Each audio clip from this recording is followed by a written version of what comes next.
আমার রাষ্ট্রের ভিতরে কোন মানুষ যদি ঋণগ্রস্ত অবস্থায় মারা যায় আর তার ঋণ পরিশোধের অর্থ যদি না থাকে, তাহলে তার ঋণ পরিশোধের দায়িত্ব আর তার বিবি বাল বাচ্চা প্রতিপালনের দায়িত্ব আমি মুহাম্মদ আমার কাঁধের উপরে নিয়ে নিলাম। দারিদ্র বিমোচনের জন্য নবী করিম সাল্লাল্লাহু আলাইহি ওয়াসাল্লাম মানুষকে কাজ দিয়েছেন, ভিক্ষা কম দিয়েছেন। কেউ চাইলে, রসুলের আদত মুবারক ছিল, কেউ কিছু চাইলে পকেটে হাত দিতেন, থাকলে দিতেন। জীবনে একদিনের জন্য কাউকে না বলেন নাই।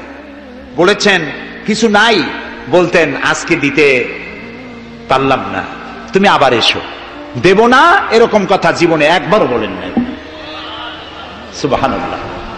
শুধু দিয়েছেন, কিছু নেন নাই। আল্লাহ, সারা জীবন মানুষের কষ্ট বুকের উপরে ধারণ করেছেন, কাউকে কষ্ট দেননি। ক্ষুধার্ত মানুষের দুয়ারে দুয়ারে গেছেন, নিজে ক্ষুধায় কষ্ট করেছেন। হযরত আবু বকর ওমর মসজিদে নববীর ভেতরে বসে অসময় বসে আছেন। রাসূলুল্লাহ দিনের বেলা জিজ্ঞেস করলেন, তোমরা এই অসময় এখানে কেন? তারা বললেন, আমরা ক্ষুধার্ত, 2-3 দিন কিছু খাই না। রাসূলুল্লাহ বললেন, আমারও তো একই অবস্থা, চলো। 3 জন বেরিয়ে গেলেন। মসজিদে নববীর পাশেই ছিল হযরত আবু আইয়ুব আনসারী রাদিয়াল্লাহু তাআলা আনহুর বাড়ি। আমি 1973 সনে স্বাধীন বাংলাদেশের প্রথম হজ আমি করেছিলাম। 4733 টাকা ছিল বিমানের ভাড়া। তখন মসজিদে নববীর পাশেই ছিল আবু আইয়ুব আনসারী রাদিয়াল্লাহু তাআলা আনহুর বাড়ি।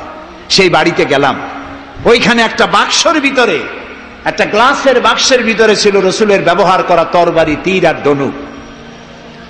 আমি বহুত চেষ্টা করছিলাম গ্লাসটা উঠাবার জন্য, কারণ এটা সেই তরবারি, সেই তীর, সেই ধনুক যেখানে আমার রসুলের হাতের পরশ লেগেছিল। যদি ধরতে পারতাম প্রাণ করে একটা চুমা দিতাম। এই বাড়িতে গিয়ে রাসূলুল্লাহ উপস্থিত হলেন।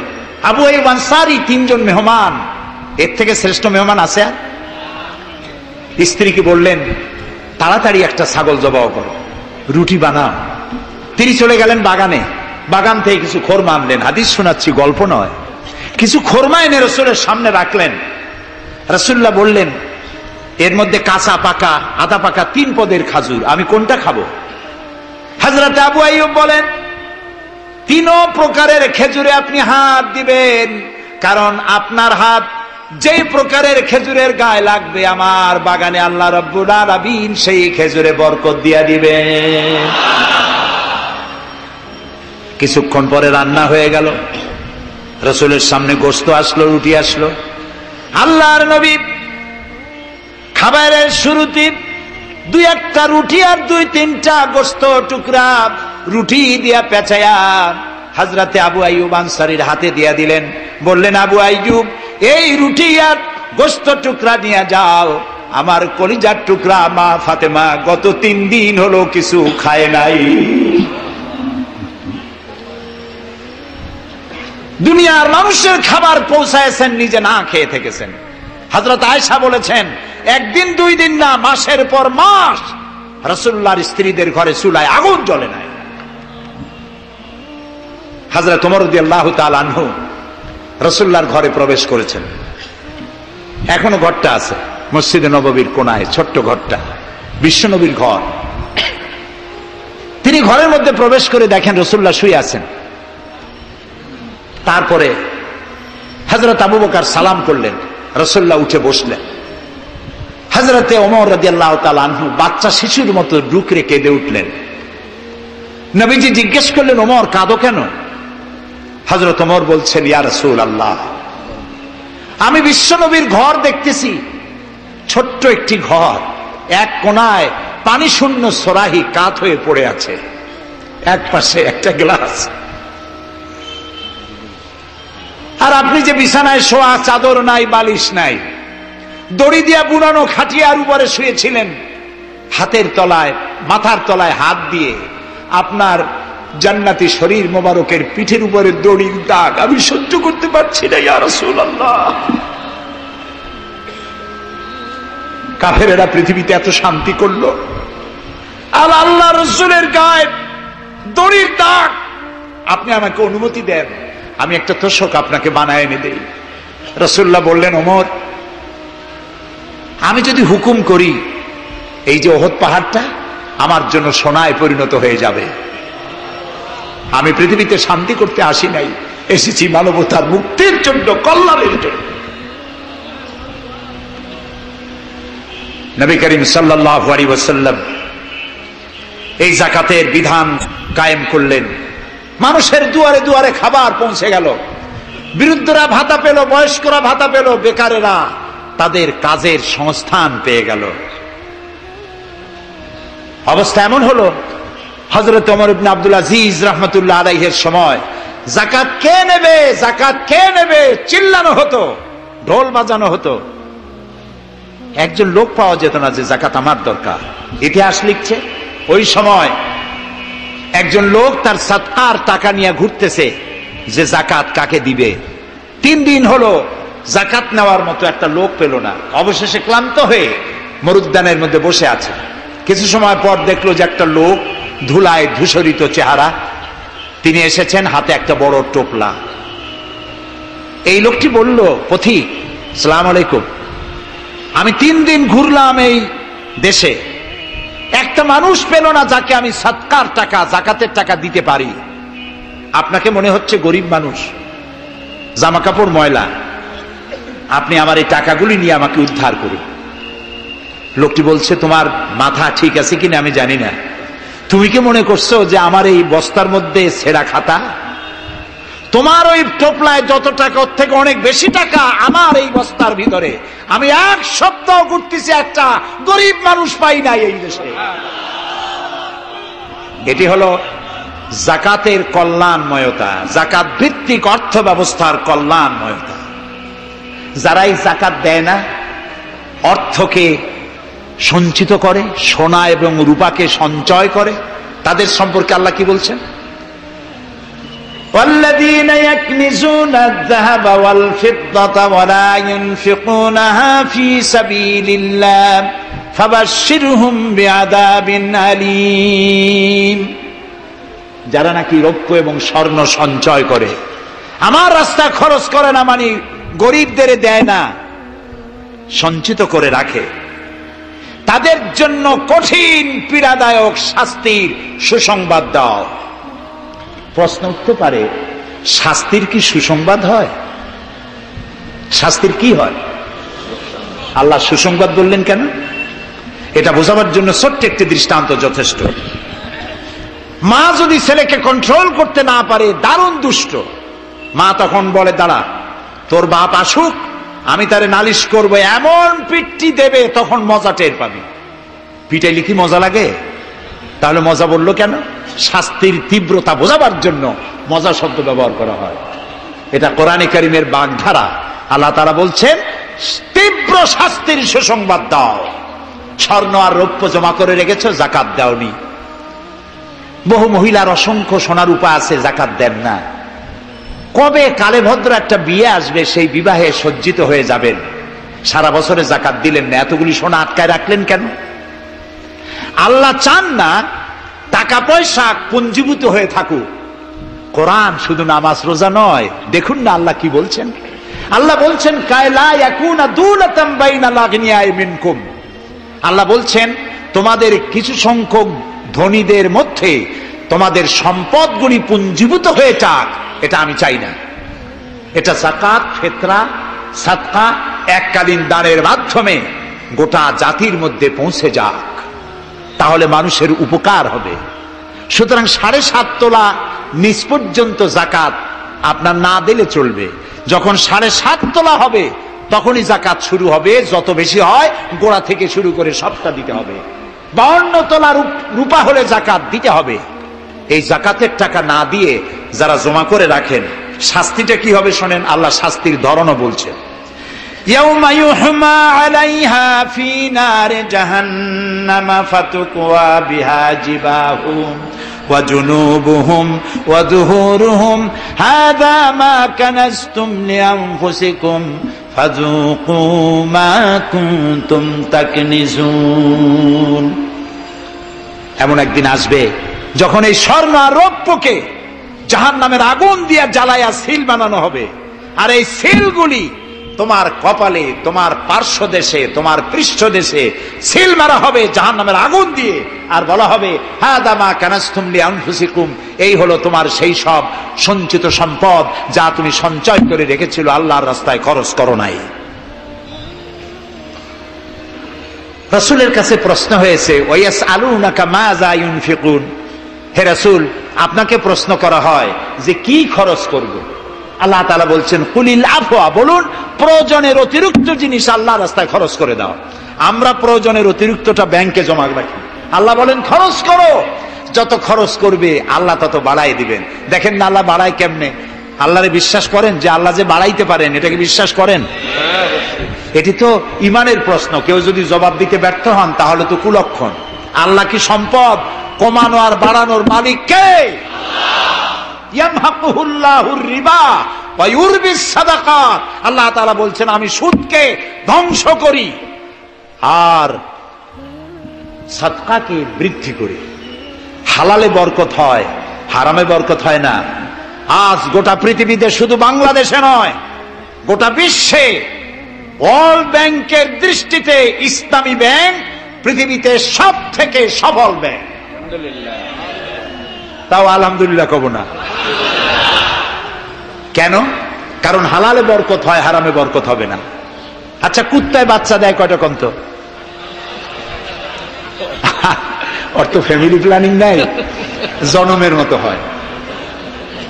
এই কুত্তাগুলি যদি সব বাঁচত তাহলে বরিশাল দিয়ে হাঁটতে পারতেন? কুত্তার জ্বালায় হাঁটতেই পারতেন না। গরুতে, গাভীতে বাছুর দেয় কয়টা বছরে? একটা, মাত্র একটি। আর মুসলমানেরা গরু যা জন্মের খাওয়া খায়, তারপরেও কুত্তা বেশি না গরু বেশি? এই কারণে যেহেতু গরু হালাল তাই গরুতে বরকত, কুত্তা হারাম তাই বরকত নাই। ইসলামী ব্যাংক শুধু ব্যাংকিং সেক্টরেই কাজ করে না, জাতির কল্যাণমূলক বহু সংখ্যক কাজ তারা করে থাকে। ইসলামী ব্যাংক হাসপাতাল, ইসলামী ব্যাংক ব্যাংকের জন্য কলেজ, ইসলামী ব্যাংক দিয়ে যখন ডিজাস্টার হয়, দুর্ভিক্ষ হয়, যখন বন্যা হয়, জলোচ্ছ্বাস হয়, লক্ষ কোটি কোটি টাকা তারা দুহাতে বিতরণ করে। হ্যাঁ, অনেক প্রকল্প আছে। মেধাবী ছাত্র, গরিব ছাত্রদেরকে স্টাইপেন্ড দেয়, বিধবা নারীদেরকে কি বলে ওরকম সেলাই করে, সেলাই মেশিন দেয়। যাকাত, আরেকটু বলি, আপনারা বিরক্ত হন না তো? যাকাত আমরা কি করি? বছরে একদিন শাড়ি আর লুঙ্গি কিনে প্রদর্শন করি, এক্সিবিশন। অমুক সাহেব যাকাত দেবেন, আপনারা আসবেন। দলে দলে ফকিররা আসলো, একটা লুঙ্গি আর শাড়ি নিতে গিয়ে পদপিষ্ট হয়ে 5টা 10টা মারা গেল। হয় নাই বাংলাদেশে? এই প্রদর্শনী এক্সিবিশনের কোনো মানে নাই। যাকাত নিতে তোমার বাড়ি কেন লোক আসবে? তুমি যাকাতের টাকা তার হকদারের কাছে পৌঁছাইয়া দিবা। কারণ গরিব তোমার করুণার পাত্র নয়। অফি আমওয়ালিহিম হাক্কুল লিসাইলি ওয়াল মাহরুম, আল্লাহ তাআলা বলছেন তোমার সম্পদের ভিতরে গরিবদের অধিকার আছে। গরিব তোমার করুণার পাত্র নয়। যাকাত দিয়ে আসো তার বাড়ি যায়। তবে শাড়ি আর লুঙ্গি দেওয়া কোনো অর্থবহ কাজ নয়। কি দিবেন? রাসূলুল্লাহর কাছ থেকে শিখুন। ওই যে একজন আসলো, ভিক্ষা চাইলো, বলল তোমার কি কিছু নাই? বলল আছে। কি আছে কোন তো? মাশাআল্লাহ, জানি সবাই, কিন্তু আমল করি না। দুনিয়ায় যত ভালো কথা সব বলা হয়ে গেছে, বাকি আছে শুধু পালন করা। রাসূলুল্লাহ তাকে বললেন কম্বল আনো। বিক্রি করে কিনলেন কি? কুড়াল। রাসূলুল্লাহ তার নিজের পবিত্র হাত দিয়ে কুড়ালে হাতল লাগায় দিলেন। বললেন যাও জঙ্গলে কাঠ কাটো, বাজারে বিক্রি করো, ভিক্ষা কোনোদিন আর করবা না। 1 বছর পর, হাদিস শুনুন, 1 বছর পর ওই ভিক্ষুক এসে বলছেন আসসালামু আলাইকা ইয়া রাসূলুল্লাহ, হুজুর আপনি আমাকে চিনেছেন? আমি সেই ভিক্ষুক যে ভিক্ষা নিতে এসেছিলাম, আপনি আমাকে ভিক্ষা না দিয়ে কুড়াল দিয়েছিলেন। কুড়াল দিয়া কাঠ কাটিয়া বাজারে বিক্রি করে আমার কাছে এখন যাকাত দেওয়ার মতো অর্থ জমা হয়ে গেছে। এটার নাম ইসলাম। শুধু নামাজ রোজা জিকির আজগারের জন্য শুধু নয়, নামাজ রোজা জিকির আজগার তো করব, কিন্তু আমার মানুষকে দারিদ্র বিমোচন করতে হবে। সুতরাং যাকাতের টাকা দিয়ে একটা শিক্ষিত বেকার যুবককে একটা কম্পিউটার কিনে দেন, একটা বিধবা মহিলাকে একটা সেলাই মেশিন কিনে দেন, তার সতীত্ব সে বাঁচাতে পারবে। ক্ষুধার জ্বালায় মানুষ যখন অসহনীয় পর্যায়ে চলে যায়, তখন সে দেহ ব্যবসার মতো নিকৃষ্ট পর্যায়েও চলে যায়। এজন্য ধনীরা দায়ী হবে আল্লাহর কাছে। কচু গাছ কাটতে কাটতেই মানুষ খুন করে।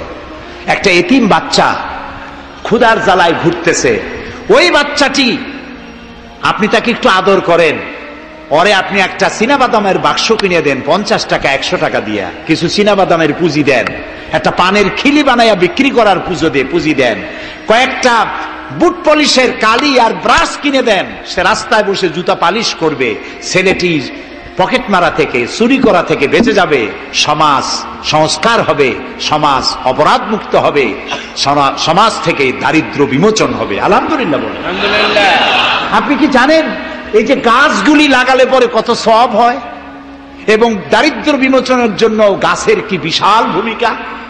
রাসূলুল্লাহ বলেছেন হাদিস, তোমার কাছে যদি এমন খবর আসে যে কিয়ামত হচ্ছে, আর তখন যদি তোমার কাছে কোনো গাছের চারা থাকে, কিয়ামত হচ্ছে, গাছের চারাটি কিয়ামত আসার পূর্বেই গাছের চারাটি লাগিয়ে যাও, কিয়ামতের দিন সদকায়ে জারিয়ার সওয়াব পেয়ে যাবে। একটি গাছ যদি কেউ লাগায়, ওই গাছে যত পাখি বসবে, ফল হবে, মানুষে খাবে, আশ্রয় নেবে মানুষেরা, কিয়ামত পর্যন্ত সদকায়ে জারিয়ার সওয়াব মানুষ কবরে বসে বসে পেতে থাকবে। সব জায়গায় সওয়াব আর সওয়াব জানি না, খালি মনে করি ইল্লাল্লাহ ইল্লাল্লাহ বলতে পারলেই সওয়াব। আর খালি ইল্লাল্লাহ বলবেন বা কেন? যারা এই ধরনের জিকির করেন, আমার মনে দারুণ প্রশ্ন, জবাব খুঁজে পাই নাই। আল্লাহর কলেমাকে খণ্ডিত করে জিকির করার পারমিশন কোন হাদিস দিয়েছে? কে দিয়েছে এই পারমিশন? লা ইলাহা ইল্লাল্লাহ, এটা হলো পূর্ণাঙ্গ কালেমা, কমপ্লিট হচ্ছে মুহাম্মদুর রাসূলুল্লাহ। আফজালুজ যিকর লা ইলাহা ইল্লাল্লাহ। কতক্ষণ লা ইলাহা ইল্লাল্লাহ আর কতক্ষণ ইল্লাল্লাহ ইল্লাল্লাহ ইল্লাল্লাহ, এর অর্থ কি? আল্লাহ ছাড়া, আল্লাহ ছাড়া, আল্লাহ ছাড়া। আল্লাহ ছাড়া কি? কমন সেন্সের শুধু কমন বাদ দিয়া শুধু সেন্স যদি থাকে, কোন মুসলমানের এমন জিকির করা উচিত নয়। তবে common sense is very uncommon. দুর্ভাগ্য জাতি। প্রিয় ভাই সব, দারিদ্র বিমোচনের জন্য আল্লাহ তাআলা এসব ব্যবস্থা করে রেখেছেন। কাজ করে খাও, আয় থেকে দায় শোধ করো। আপনার পুকুর কেটে চতুর্দিকে পুকুরের কান্দায় পেঁপে গাছ লাগান, কলা গাছ লাগান, হাঁস পালেন, হাঁসগুলি পানিতে সাঁতার কাটবে, ভেতরে মাছ থাকবে, হাঁসের পায়খানা খেয়ে মাছ বড় হবে, হাঁস বড় হয়ে ডিম দেবে, এই ডিম বিক্রি করবেন, মুরগি বিক্রি করবেন, পেঁপে বিক্রি করবেন, কলা বিক্রি করবেন। মানুষের কাছে হাত পাতার চাইতে নিকৃষ্ট কাজ আর নাই। রাসূলুল্লাহ বলেছেন, আল্লাহর কাছে এই রকমের হাতের চাইতে এই রকমের হাতের মর্যাদা বেশি। এইটার নাম কি? চাওয়া। বলেন এইটার নাম কি? এইটার নাম আল্লাহর কাছে এইটার কোনো দাম নাই, কোনো দাম নাই। আল্লাহর কাছে দাম এইটা। এই জন্য যারা শ্রমিকদের সম্পর্কে আমার রাসূল বলেছেন, আল কাসিবু হাবিবুল্লাহ, যারা সহজে উপার্জন করে খায় ওরা আল্লাহর বন্ধু। আপনারা শ্রমিক না, সেই জন্য সুবহানাল্লাহ কইতে পারলেন না। আলহামদুলিল্লাহ বলে রাসূলুল্লাহর হাদিস শোনাচ্ছি, আমি গাজী কালু চম্পাবতীর পুঁথি শোনাচ্ছি না। আল কাসিবু হাবিবুল্লাহ, যে ব্যক্তি সহজে উপার্জন করে খায় সে আল্লাহর বন্ধু।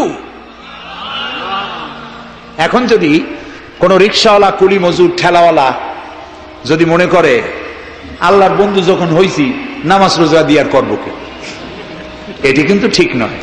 আল্লাহর বন্ধু হওয়ার জন্য নামাজ রোজা অত্যন্ত জরুরি। আর আপনি যে কষ্ট করে খাচ্ছেন, আপনার পয়সা হালাল। যে ব্যক্তি রিকশা চালায়, 2.5 মনে বস্তা মাথায় করে স্টিমারে উঠায়, ওর চাইতে হালাল পয়সা কারো নাই। মাথার ঘাম পায়ে ফেলে উপার্জন করছে। আপনি জানেন না যে দালানে যারা আছে খুব শান্তিতে নাই। বাইরের থেকে দেখে ভেতরের অবস্থাটা বোঝা যায় না। গুলশান, বনানী, আভিজাত্যপূর্ণ এলাকার বিশাল বিশাল বাড়ি দেখে আপনার চোখ ধাঁধা লেগে যেতে পারে, খুব শান্তির নিলয়। না, শান্তি নাই। বাড়ির মালিক, বহু টাকার মালিক, রাত্রির বেলায় ঘুম হয় না, কোন ফাঁক দিয়া জানলার পাশ দিয়ে গুলি এসে বুক ঝাঁঝরা করে দেয়, ঘুম নাই। জনমের মতো অসুখ হইছে, প্রত্যেক দিন সোনার চাউল দিয়ে ভাত খাইতে পারে, কিন্তু ডাক্তার তার রুজি কন্ট্রোল করে দিয়েছে। পাঙ্গাসের পেটি, খাসির চর্বি খাইতে পারবেন না, ভাত কম খাবেন। সকালবেলায় ডিমের পুষ, দুপুর বেলায় এক স্লাইস টুস, সন্ধ্যাবেলায় ফলের জুস, খাওয়া শেষ। বউ তো কথা শোনে না,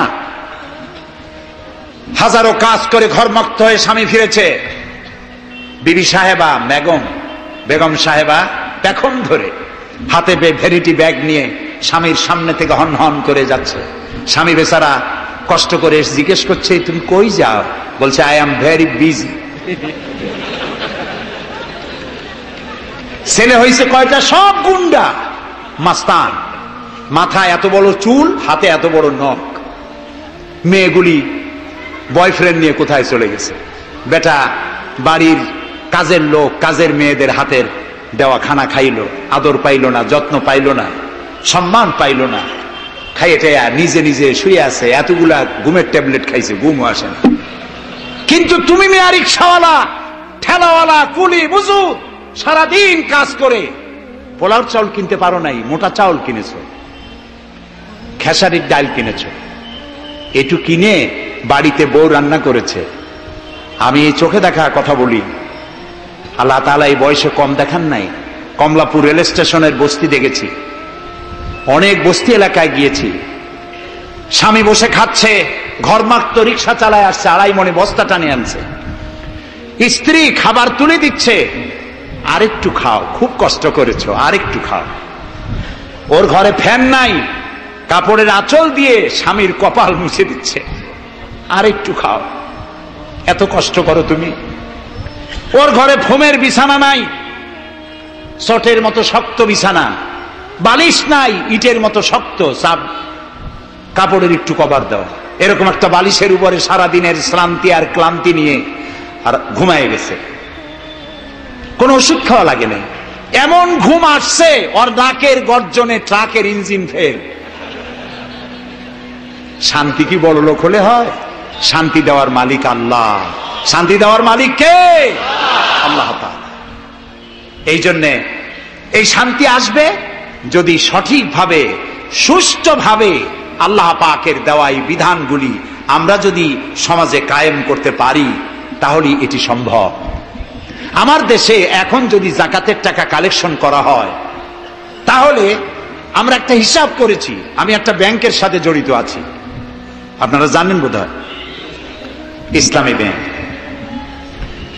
এর জন্ম লগ্ন থেকে আমি আছি এর সাথে।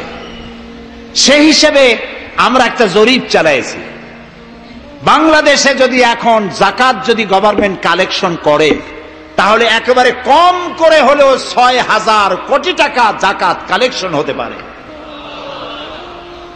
6,000 কোটি। আর ওয়াকফ এস্টেট আছে বাংলাদেশে লক্ষ লক্ষ একর জমিন, যা বিভিন্ন মোতাল্লি তারা সিন্দাবাদের দত্তের মতো ওয়াকফ সম্পত্তির উপরে চেপে বসে আছে। এই ওয়াকফ সম্পত্তি যদি উদ্ধার করা যায়, আর যাকাত আর ওশরের টাকা যদি গভর্নমেন্ট কালেকশন করতে পারে, বাংলাদেশের দারিদ্র্য বিমোচনের জন্য পৃথিবীর কারো কাছ থেকে একটি টাকাও নেওয়ার দরকার নাই।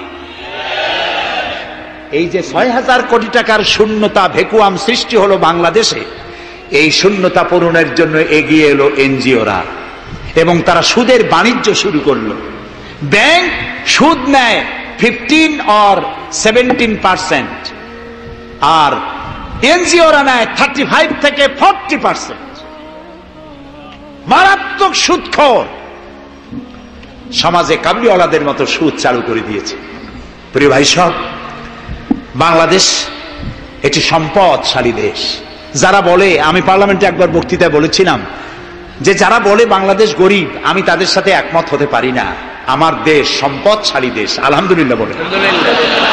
আমার দেশ এ বাংলাদেশের আবাদযোগ্য জমির পরিমাণ 2,40,00,000 একর। আলহামদুলিল্লাহ বলবেন না? এখানে বনজ সম্পদ আছে 32,53,860 কিলোমিটার বর্গমিটার নিয়ে, বর্গমাইল জুড়ে। এখানে আল্লাহর হিকমতটা দেখেন। সুন্দরবন আমাদের থেকে দূরে না কাছে? বরিশাল, বরগুনা, বাগেরহাট, সাতক্ষীরা এই এলাকায় সুন্দরবন কে বানাইছে? কোন গভর্নমেন্ট বানিয়েছে? কেন আর অন্য জায়গায় বানানো হলো না কেন? উত্তরবঙ্গে বানাইলো না কেন?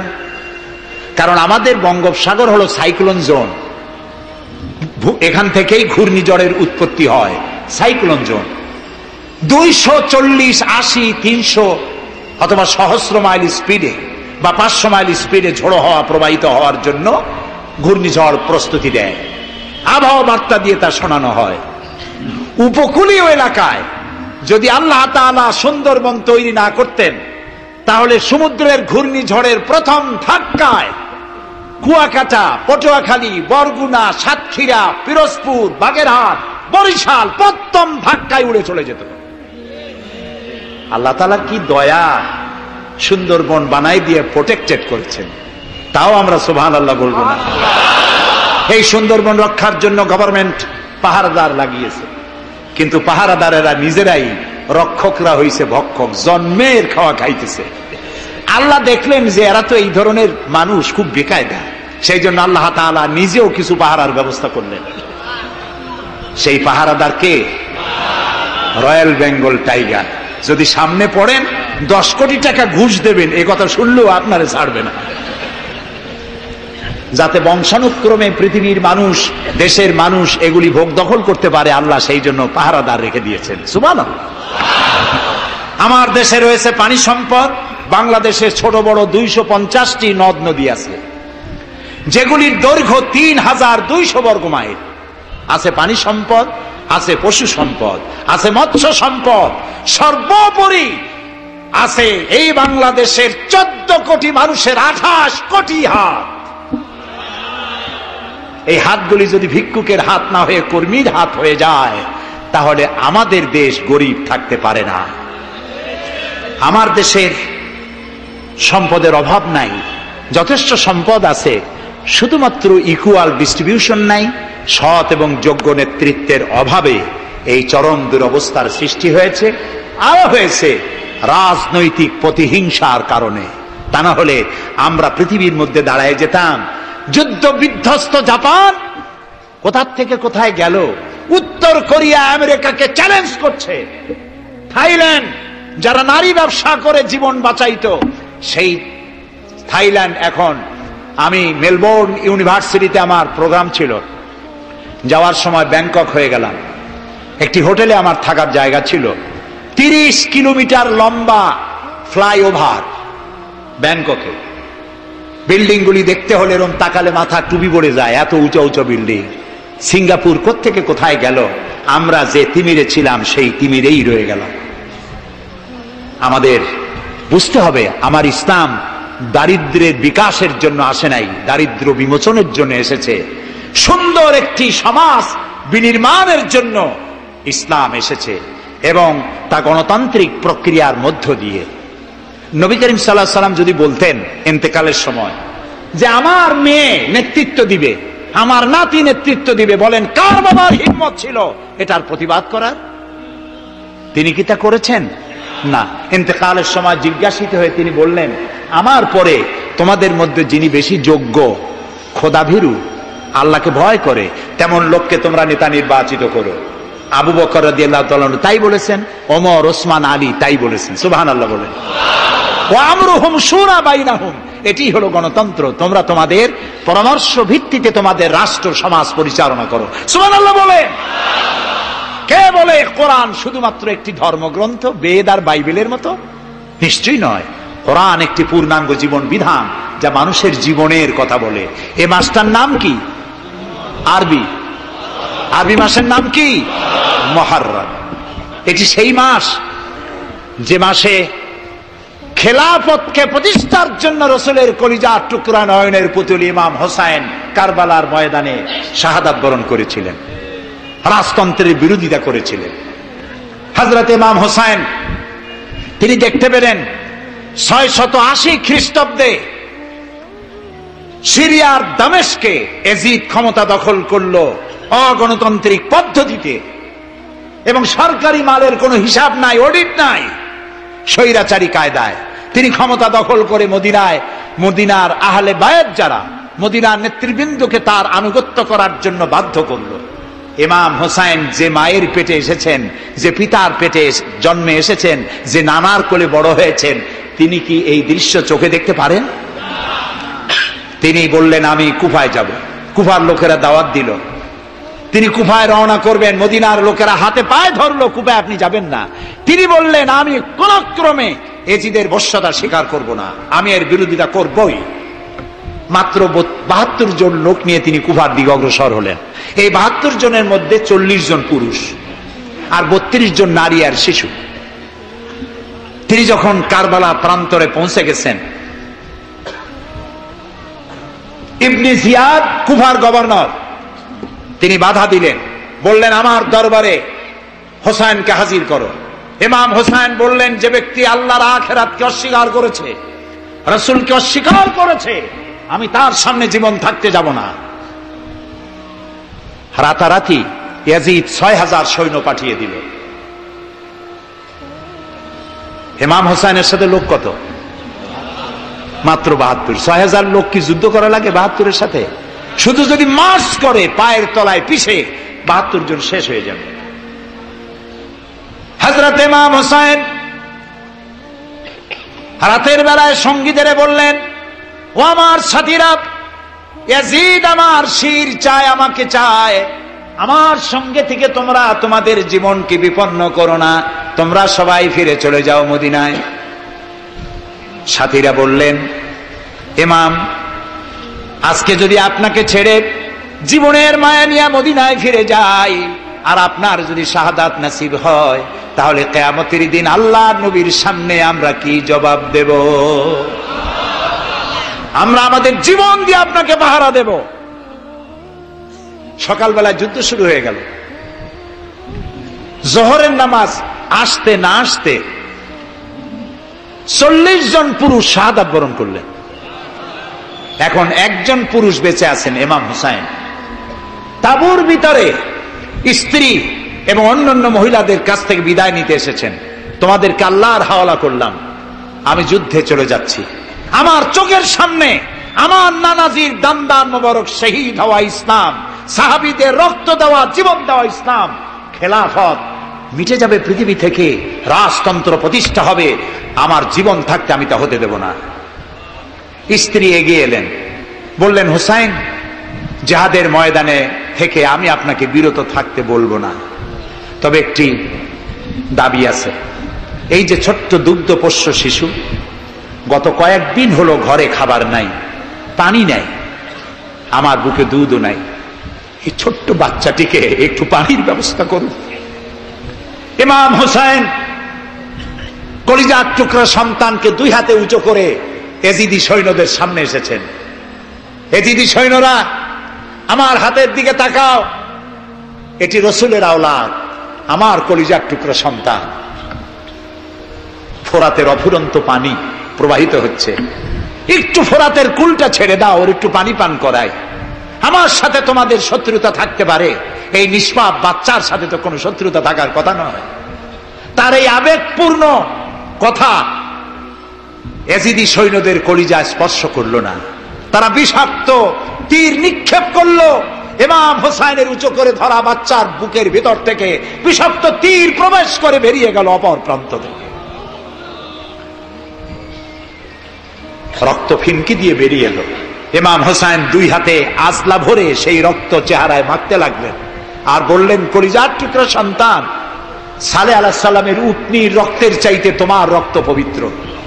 হযরত সালেহ আলাইহিস সালামের চাইতে রাসূলুল্লাহর মর্যাদা অনেক বেশি, তুমি তার আওলাদ। বাচ্চাকে কোলে করে নিয়ে স্ত্রীর কাছে গিয়ে বললেন, স্ত্রী এই নাও তোমার বাচ্চা, ঠান্ডা হয়ে গেছে, এমন পানি পান করেছে কিয়ামত পর্যন্ত পানি পানি বলে তোমারে আর বিরক্ত করবে না। ইমাম হোসেন লড়াই করলেন ময়দানে, বহু সংখ্যক সৈন্য হতাহত করে ফোরাতের কুল উন্মুক্ত করে ঘোড়ার পৃষ্ঠ থেকে নেমে এক আস্তা পানি তুলেছেন, পানি পান করবেন। মুখের কাছে যখন আকণ্ঠ তৃষ্ণার্ত পিপাসার্ত হোসাইন মুখের কাছে পানি নিয়েছেন, হঠাৎ ভেসে উঠল মনের পর্দায়, একটু আগে আমার কলিজার টুকরা সন্তান এই পানির অভাবে চলে গেল।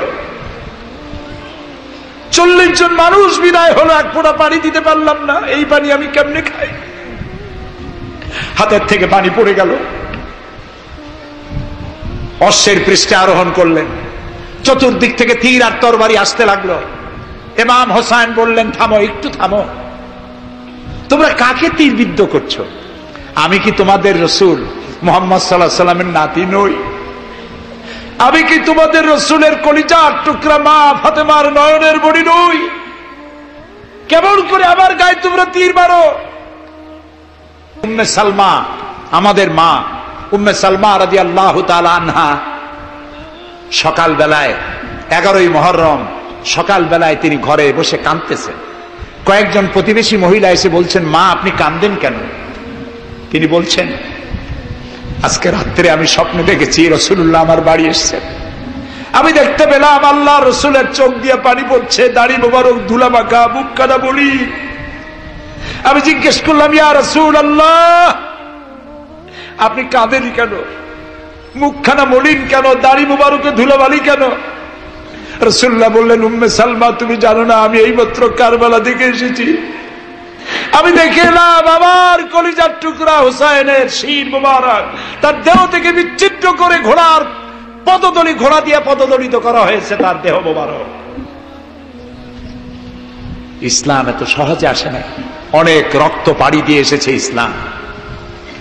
হযরতে হোসাইনের মস্তক মুবারক ইয়াজিদি সৈন্যরা একটা প্লেটে করে নিয়ে কুফার গভর্নর ইবনে জিয়াদের সামনে রেখেছে। ইবনে জিয়াদ চেয়ারে বসা, সিংহাসনে বসা, ইমাম হোসাইনের মস্তক মুবারক তার পায়ের কাছে রেখেছে। কলঙ্কিত ইতিহাস, কি করে আমি শুনাই আপনাদেরকে? ইবনে জিয়াদ চেয়ারে বসে পায়ের কাছে রাখা ইমাম হোসাইনের ঠোঁটের উপরে লাঠি দিয়ে নাড়তেছে। হযরত যায়েদ রাদিয়াল্লাহু তাআলা আনহু 80 বছর বয়স, তিনি বলছেন, ইবনে জিয়াদ এতক্ষণ যা করেছো মুখ বুজে সহ্য করেছি, কিন্তু এখন যেটা তুমি করতেছো পায়ের কাছে কার ব্যথা? তুমি যে ঠোঁটের উপরে লাঠি দিয়ে নাড়তেছো, আমি যায়েদ আমি দেখেছি রাসূলুল্লাহ 1000 বার এই মুখের উপরে চুমা খেয়েছে। তোমার বেয়াদবি বন্ধ করো। প্রিয় ভাই সব, রাজতন্ত্র নয়, পরামর্শ ভিত্তিক সমাজ ব্যবস্থা প্রতিষ্ঠার জন্য আল্লাহ তাআলা ইসলাম দিয়েছেন, দ্বীন দিয়েছেন। সেই জীবন ব্যবস্থা ইসলাম আজকে এই পৃথিবীতে মুসলমানদেরকে সন্ত্রাসী জাত হিসেবে চিহ্নিত করার জন্য, উগ্র জাতি হিসেবে, সহিংস জাতি হিসেবে, অগণতান্ত্রিক জাতি হিসেবে প্রমাণিত করার জন্য পাশ্চাত্য শক্তি তারা নবী করিম সাল্লাল্লাহু আলাইহি সাল্লামের ব্যঙ্গ চিত্র এঁকে দুনিয়ায় ছড়িয়ে দিয়েছে। আজকে জুমার খুতবায় আমি কসাই মসজিদে বলেছিলাম, রাসূলুল্লাহর মাথার উপরে বোমা আকৃতির পাগড়ি বেঁধেছে, পাশে 2টা অর্ধনগ্ন মেয়ে লোক রেখেছে। নাউজুবিল্লাহ। তোদের মতো অসভ্য আছে পৃথিবীতে? ডেনমার্ক, আমেরিকা, ইউরোপ, তোমরাও কি মানুষের মতো কাজ করেছ? বিশ্ব নবী পৃথিবীতে সব দিয়েছেন, কিছু নেন নাই। তাকে অপমান করার অর্থ হচ্ছে মানব সভ্যতাকে অপমান করা। রাসূলকে অপমান করার ক্ষমতা কারো নাই। তার সম্মান পাহাড় সমান নয়, তার সম্মান আকাশ সমান নয়। রাসূলের সম্মান আল্লাহর আরশ পর্যন্ত। আল্লাহ তার আরশে আজিমে কাউকে দাওয়াত দেন নাই, বিশ্ব নবীকে দাওয়াত দিয়েছিলেন। আমি আমার বরিশালবাসীদের বলবো, মুসলমানদেরকে ধৈর্য ধারণ করতে হবে, আরো সংযমী হতে হবে। আমরা প্রতিবাদ করব, অবশ্যই প্রতিবাদ করব, কিন্তু জ্বালাও পোড়াওতে আমরা যাব না। আমরা কারো পতাকা পোড়ানো, কারো অফিসে ভাঙচুর করা এটা আমাদের কাজ না। আমরা গড়ার জন্য এসেছি, আমরা ভাঙ্গার জন্য আসি নাই। কেউ অসভ্য হলে আমরা অসভ্য হতে পারি না।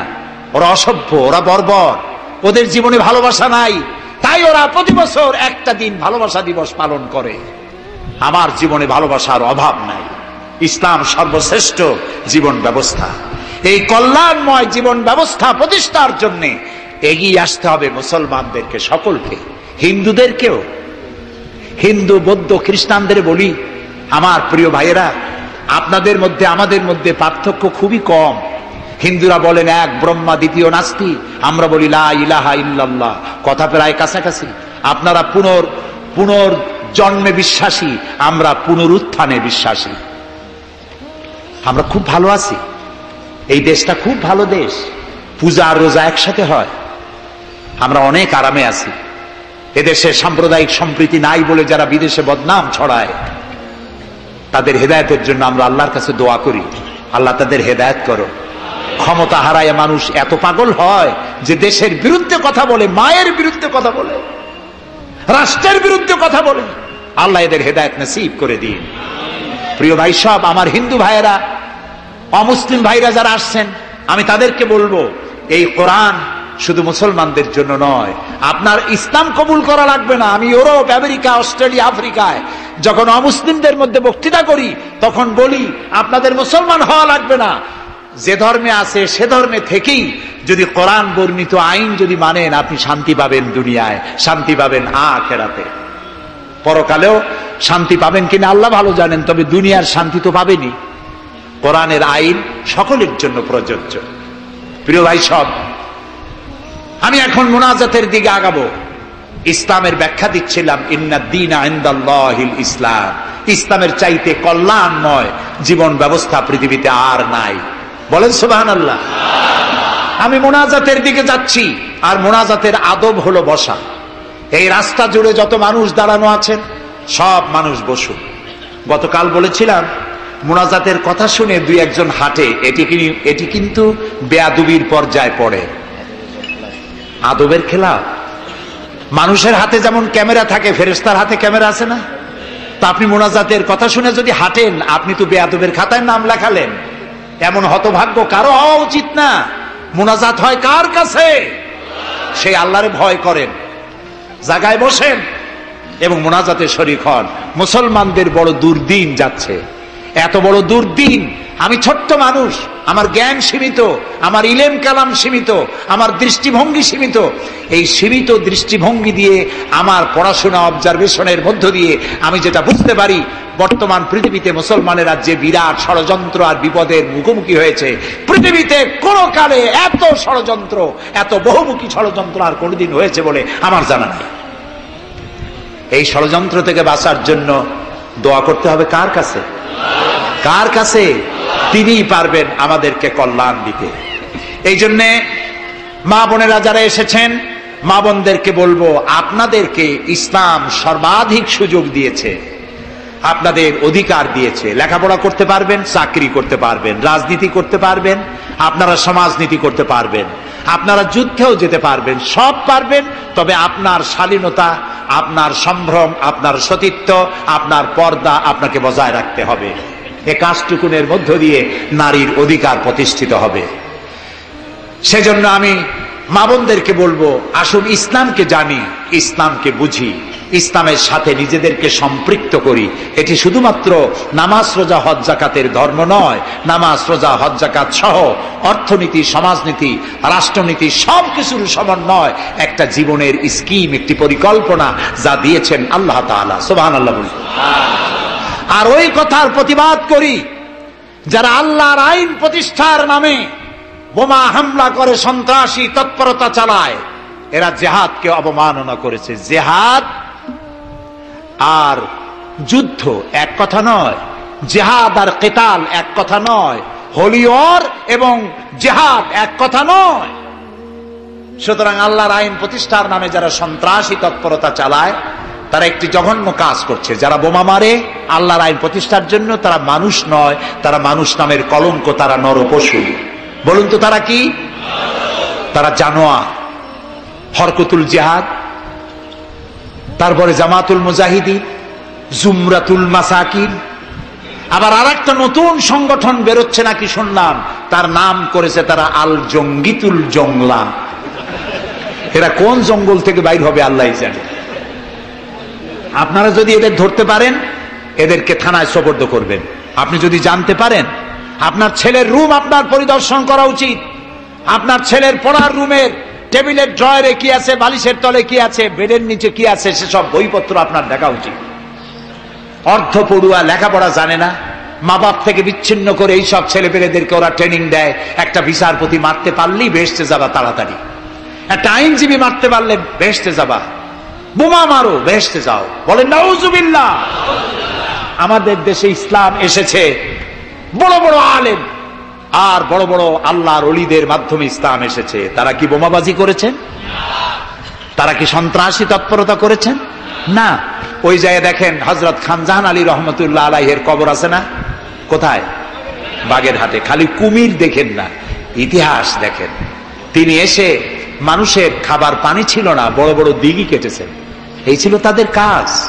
দিঘি কেটেছেন, পুকুর করেছেন, রাস্তা করেছেন, মসজিদ করেছেন। হযরত শাহজালাল রহমতুল্লাহ আলাইহি গৌর গোবিন্দের বিরুদ্ধে যুদ্ধ করা লাগে নাই, শুধু আযান দিয়েছেন আর তাদের মূর্তিগুলির কম্পন শুরু হলো। গৌর গোবিন্দ দৌড়াইয়া পলাইয়াও কুল পায় নাই, বিনা যুদ্ধেই দখল হয়ে গেছে সিলেট। সুবহানাল্লাহ। তারা প্রতিবাদ মুখর ছিলেন। হযরতে মুজাদ্দেদ আল ফিসানি রহমতুল্লাহ আলাইহি সম্রাট আকবরের বিরুদ্ধে প্রতিবাদ করেছেন, জেল খেটেছেন, সমাজ সংস্কার করেছেন। এ ছিল অলিউল্লাহদের কাজ। আমাদের দেশে শর্ষিনার পীর, ফুরফুরার পীর, জৌনপুরের পীর, চরমোনাইর মরহুম পীর হযরত মাওলানা ইসহাক সাহেব রহমতুল্লাহ আলাইহি পীরের মতো পীর ছিলেন। আমি ছাত্র জীবনে তার অনেক ওয়াজ শুনেছি। কান্দা মানুষ পাগল হয়ে যেত।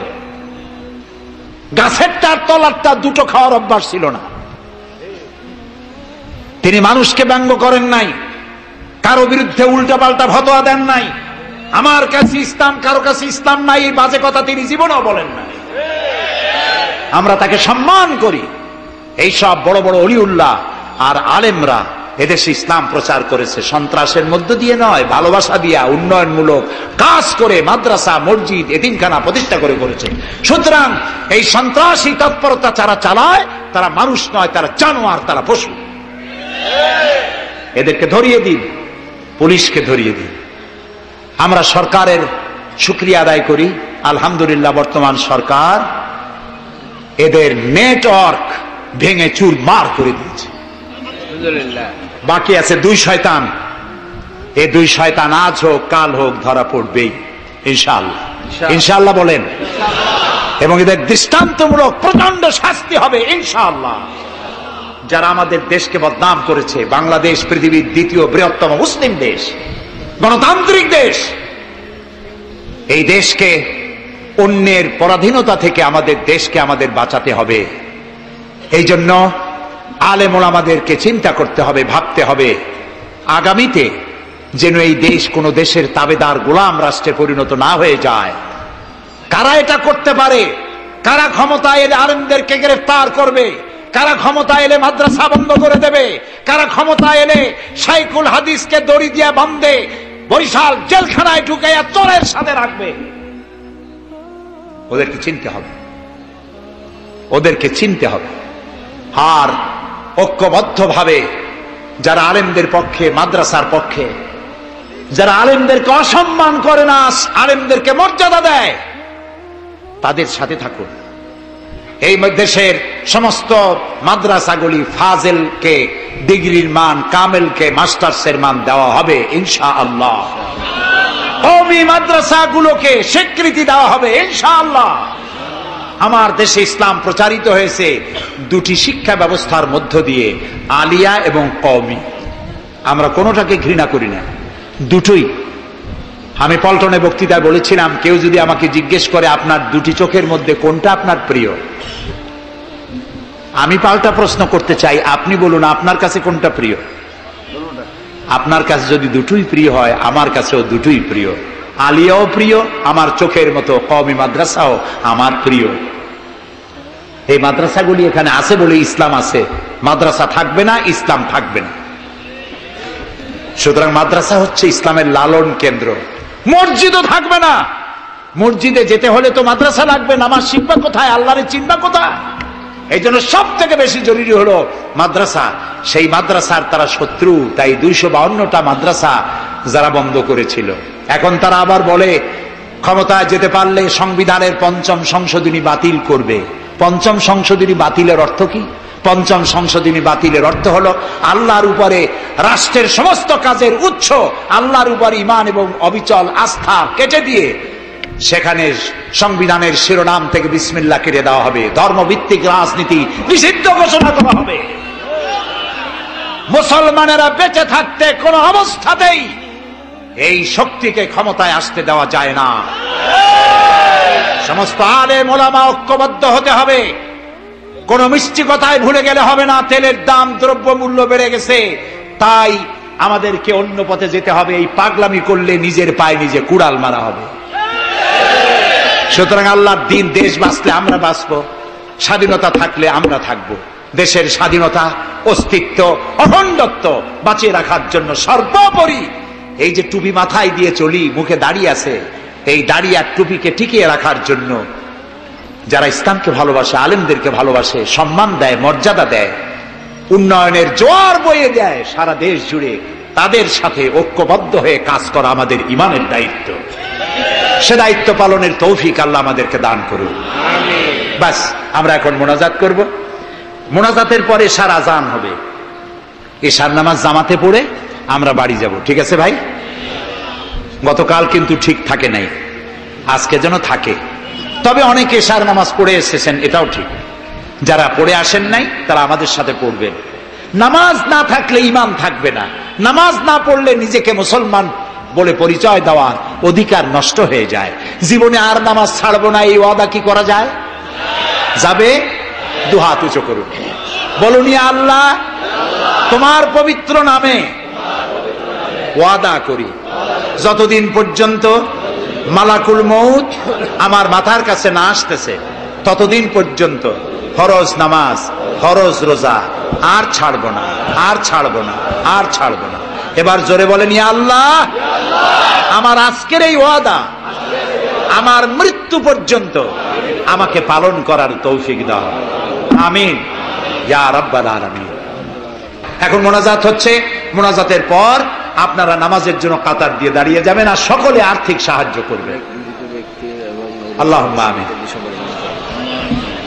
রব্বানা যালামনা আনফুসানা ওয়া ইন লাম তাগফির লানা ওয়া তারহামনা লানাকুনান্না মিনাল খাসিরিন। রব্বানা যালামনা আনফুসানা ওয়া ইন লাম তাগফির লানা ওয়া তারহামনা লানাকুনান্না মিনাল খাসিরিন।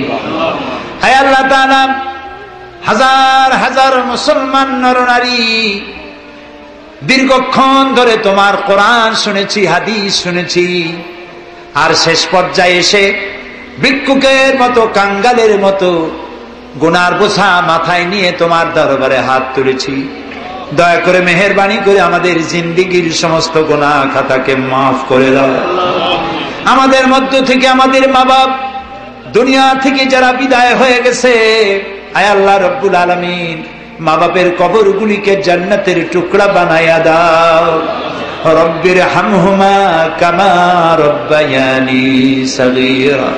সবাই পড়েন রব্বির হামহুমা কামা রব্বায়ানি সগীরা। আয় আল্লাহ রব্বুল আলামিন, জনম দুঃখিনী গর্ভধারিণী মা, যিনি না খেয়ে আমাদের মুখে, ক্রন্দন মুখে চুমা দিয়া, শত চুমা দিয়া হাসি ফুটাইছেন, না খেয়ে আমাদেরকে খাওয়াইছেন, আমরা না ঘুমানো পর্যন্ত ঘুমান নাই, এত কষ্ট করেছেন যেই মা, আল্লাহ কবরটাকে বেহেশত বানাইয়া দাও। বাপজান এত কষ্ট করলেন, বাড়ি ঘর বানাইয়া দিয়া খালি হাতে বিদায় হয়ে গেছেন, কোন হালতে আসি জানি না, আল্লাহ আব্বার কবরটাকে বেহেশত বানাইয়া দাও। আমাদের মা বাপ যাদের বৃদ্ধ হয়ে গেছেন, রব্বুল আলামিন বিছানায় পড়ায়া পরনির্ভর করে মারবানা। আল্লাহ তাআলা স্বনির্ভর থাকাকালীন নিজে নিজে টয়লেটে যেতে পারেন, নিজের খাবার নিজে খেতে পারেন, দাঁড়াইয়া নামাজ পড়তে পারেন, নিজের কাপড় নিজে পরতে পারেন, এই অবস্থায় সুস্থ অবস্থায় ইমানের সাথে উঠাইয়া নিয়েও বিছানায় ভালাইয়া রাখো না। রব্বুল আলামিন, সারা জীবন আমরা গুনাহ করেছি, এত গুনাহ করেছি, তোমার আকাশের দিকে তাকাইয়া কথা বলতে লজ্জা করে, শরমে মাথা নিচু হয়ে যায়। আল্লাহ, যত গুনাহ করছি, নাফরমানি করেছি, আর তুমি শুধু মেহেরবানি করেছো। তুমি যদি আমাদের গোপন গুনাহগুলি জাহির করে দিতে, যৌবনকালের গুনাহ, জীবনের গুনাহ যদি সমাজের লোকেরা জানতো, স্ত্রী পুত্ররা জানতো, সম্মান দিত না। আল্লাহ তাআলা কিয়ামতের দিন লক্ষ কোটি মানুষের সামনে আমাদের গোপন গুনাহগুলি জাহির করে দিয়ে আমাদেরকে শরম দিও না। আয় আল্লাহ তাআলা, তোমার নবী বলেছেন 3000 বছর ধরে তুমি জাহান্নামের আগুন উত্তপ্ত করেছো। আল্লাহ তাআলা চৈত্র মাসের দ্বিপ্রহরের রোদ সহ্য হয় না। আল্লাহ তাআলা জাহান্নামের আগুন আমরা সইতে পারবো না। জাহান্নামের আগুন আমাদের জন্য আল্লাহ তুমি হারাম বানায়া দাও। আল্লাহুম্মা আজিরনা মিনান নার। সবাই পড়েন আল্লাহুম্মা আজিরনা মিনান নার, আল্লাহুম্মা আজিরনা মিনান নার। আয় আল্লাহ তাআলা, তামাম পৃথিবীতে মুসলমানেরা আজ বড় বিপদে। মুসলমানদের কেউ দেখার নাই। ইরাকের আল গরিব কয়েদখানার ভিতরে মুসলমানদেরকে উলঙ্গ করে তাদের মুখের উপরে কাফেরেরা পেশাব করেছে। গুয়ান্তানামো কারাগারের ভিতরে মুসলমানদের বান্দা তাদের সামনে কোরআন শরীফের উপরে পেশাব করেছে। রাসূলুল্লাহর মাথায় বোমা উঠাইয়া দিয়েছে। নগ্ন নারী তার পাশে বসাইয়া ছবি উঠাইছে। বাবু, আমাদের কলজা চলে যায় বাবু। আল্লাহ নরপশুদের হেদায়েত দাও। আল্লাহ পরাশক্তির নামধারী তথাকথিত সভ্যতাকে আল্লাহ তুমি হেদায়েত দিয়ে দাও। ওদের নসিবে যদি হেদায়েত না থাকে, তুমি তো আমাদের সেই আল্লাহ যে আল্লাহ নমরুদকে জুতা পেটা করে বিদায় করেছো। তুমি তো সেই আল্লাহ যে ফেরাউনকে চুবাইয়া মারছো। আল্লাহ, এই সভ্যতার দাবিদার গুলি যারা আমার রসুলকে অপমান করতেছে, মুসলমানদেরকে অপমান করছে, কোরআনকে অপমান করছে, ফেরাউনের মতো নবরুদের মতো জুতা মেরে ডুবাইয়া ধ্বংস করে গজব দিয়া বিদায় করে দাও। আল্লাহ, আমাদের এই শান্তিপূর্ণ দেশে যারা বোমা মারে, সন্ত্রাসী হামলা করে, ওদেরকে আমরা চিনি না, তুমি ভালো করে জানো ওরা কারা। আল্লাহ, ওদেরকে হেদায়েত করো, ওদেরকে তুমি ধরাইয়া দাও। ওদেরকে কারা টাকা দেয়, কারা বুদ্ধি দেয়, কারা পরিচালিত করে, তাদের চেহারা জনগণের সামনে উন্মোচিত করে দাও। তাদেরকে জনগণের সামনে ন্যাংটা করে দাও। আল্লাহ তাআলা, আমাদের এই সুন্দর দেশটির উপরে তুমি রহমত করো। আল্লাহ, তোমাকে বলবো না কাকে বলবো। পৃথিবীতে যত মুসলমান দেশ তুমি দিয়েছো, প্রত্যেক মুসলমান দেশের পাশে আরো 2-4টা মুসলমান দেশ আছে। তুমি আমাদের দিকে তাকায় দেখো তো আমাদের অবস্থাটা কি। আমরা কোথায় যাব? আমাদের তো পালাবারও জায়গা নাই। একদিকে সমুদ্র আর 3 দিকে কারা। আল্লাহ, তুমি এই বাংলাদেশটাকে দয়া করে হেফাজত করো। কারো তাবেদার বানাইও না, কোন পদসেবী পদলেহীদের গোলাম বানাইও না। আল্লাহ, এদেশের মুসলমানদের মাথায় টুপি রাখা, মুখে দাড়ি রাখার পথে বিঘ্ন ঘটায়ও না। মাদ্রাসাগুলি বন্ধ করে দিয়ে আমাদের দম বন্ধ করে দিও না। আল্লাহ তাআলা, এমন শক্তি ক্ষমতা এনো না যারা ইসলামকে অপমান করবে, আলেমদেরকে অমর্যাদা করবে, এমন লোকদেরকে কিয়ামত পর্যন্ত ক্ষমতা দিও না। আল্লাহুম্মা লা তারুদ্দানা খায়বিন, আল্লাহুম্মা লা তারুদ্দানা খায়বিন। আল্লাহ তাআলা, একেবারে কিছু না দিয়ে একেবারে খালি হাতে আমাদেরকে ফেরত দিও না বাবা। আমি কয়েক সেকেন্ড আপনাদের জন্য ছেড়ে দিলাম। মাথা নিচু করেন, চক্ষু বন্ধ করেন, কেঁদে কেঁদে মনের কথা আল্লাহরে বলেন, দোয়া কবুল হবে ইনশাআল্লাহ। কোরআনের মাহফিল, দোয়া কবুল হবে ইনশাআল্লাহ।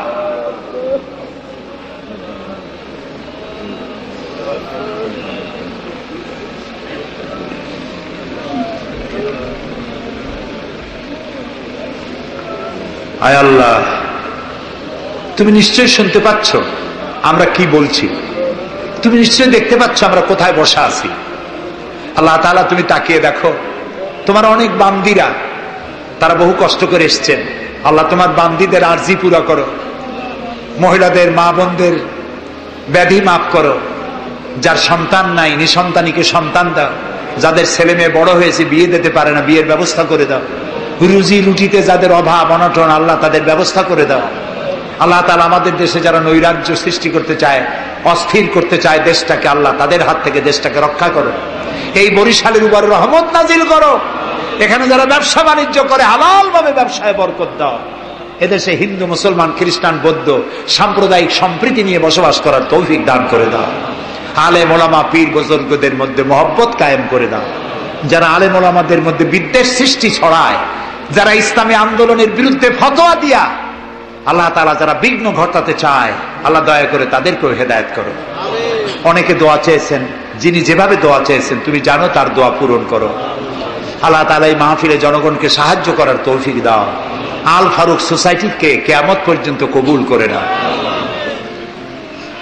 ربنا تقبل منا إنك أنت السميع العليم وتب علينا إنك أنت التواب الرحيم سبحان ربك رب العزة عما يصفون وسلام على المرسلين والحمد لله رب العالمين واجعل آخر كلامنا عند الموت لا إله إلا الله محمد رسول الله السلام عليكم ورحمة الله